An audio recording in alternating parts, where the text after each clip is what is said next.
What's up, everybody out there? This is Gunny Bear, and we're going to be going over the best VST plugin for Fruity Loops 20. I know you didn't like to hear that, but FL Studios. Whatever, let's get on with it. Okay, with Heat Up 2, which it should be Heat Up 3 now. If you try to buy Heat Up 2, you automatically get Heat Up 3. You download it. You get all these presents with it. You'll get a nice package. It's going to be roughly around 250 bucks. As you can see here, when you pull up to initialaudio.com, a lot of the expansion packs will pop up. These expansion packs are they're just fantastic. I mean, they don't compare to anything else. You're going to get a lot of quality with these, and they keep upgrading almost every 2 months. You get a new expansion package that you can download, and they go anywhere from $19 all the way up to about $200. Let's go ahead and let's drop some 808s, some of my favorite 808s.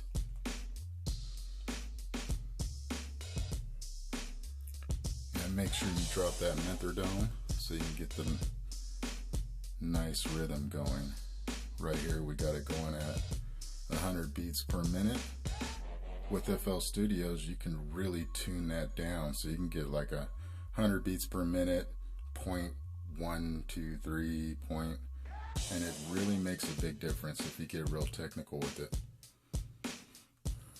What I like to do is I like to go ahead and I drop it inside the piano that FL Studio has. You want to start lacing it down. We're doing something really simple for this tutorial. I just want everybody to get excited, get out there. I want you to get a good feel for yourself.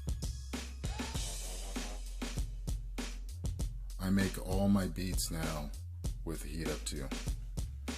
I do use a lot of the packages that come with FL Studios for my drums, but they also have expansion package that involves drums, such as the one that I have that goes up into my backup and in my beat machine. So let's stop it there for just a moment. Now, as you noticed, it shows up on the rack, so you want to continue to go to the next channel. You don't want to continue to record on that same channel, or else it's gonna intertwine with everything. So let's give it a nice good color.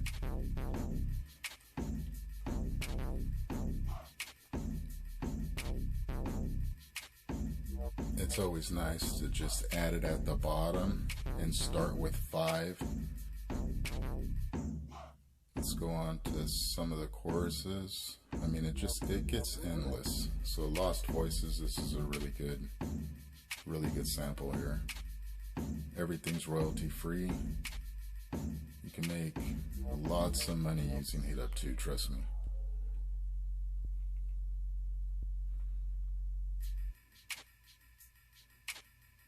Back up to the piano. See, if I was to continue, then it would intertwine with it, and you don't want to do that.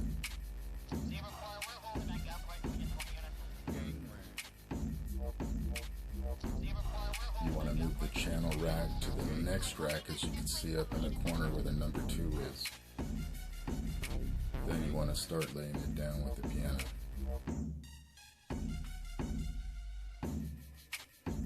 I really went off top. I didn't want to get too technical.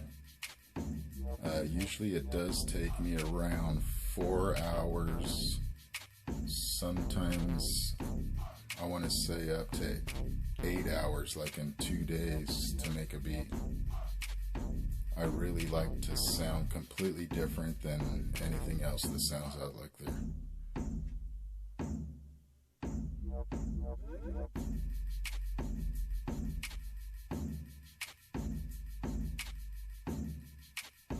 Everybody likes to make their beats different on FL Studios, but the way I like to do is I like to go with the full format on song and just go ahead and change my pattern names, and then just lace everything up and go back into all the separate modes that it has. Once again, FL Studio's 20 is just fantastic. If you have a Mac or a PC, it doesn't matter. It's definitely, in my opinion and in most people's opinion, whether you're starting out or not and you have like a bedroom setup, this is the best program. The VSTs run really smooth. Your CP unit, you don't need to have the fastest CP unit. It's gonna render really great and you won't be hearing your fan kick on your computer.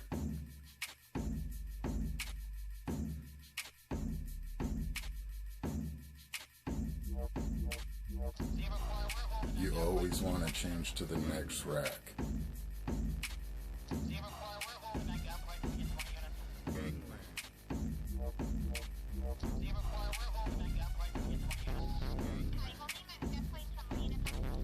Also with heat up 2, heat up 3 now. When you go into all, you can go ahead and you can just filter through anything you want, test it out. I do wish that I did kind of test out the samples for you, but as you can see, I didn't do that, and I apologize. I just wanted everybody to kind of get more of a visual, and then you can hear the tracks at the end.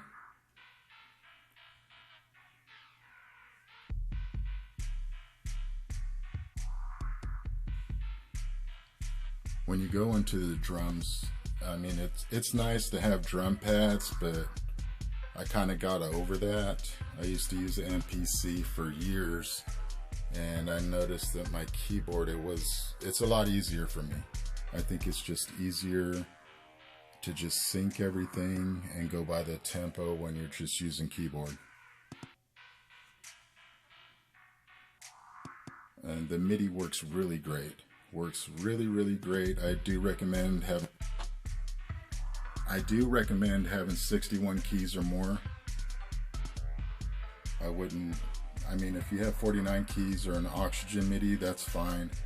And there is like, 25 keys, but you're gonna have to shuffle a lot up and down, and you don't get like the full spectrum of what Heat Up 2 can do.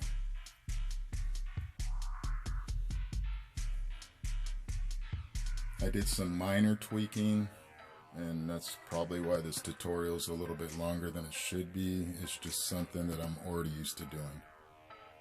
A lot of the presets in FL Studio's 20 are just fantastic, and you can tweak them from there because you kind of get a visual of what it says, and then you can kind of move up and down and do your own thing. Okay, I'll see you on part 2.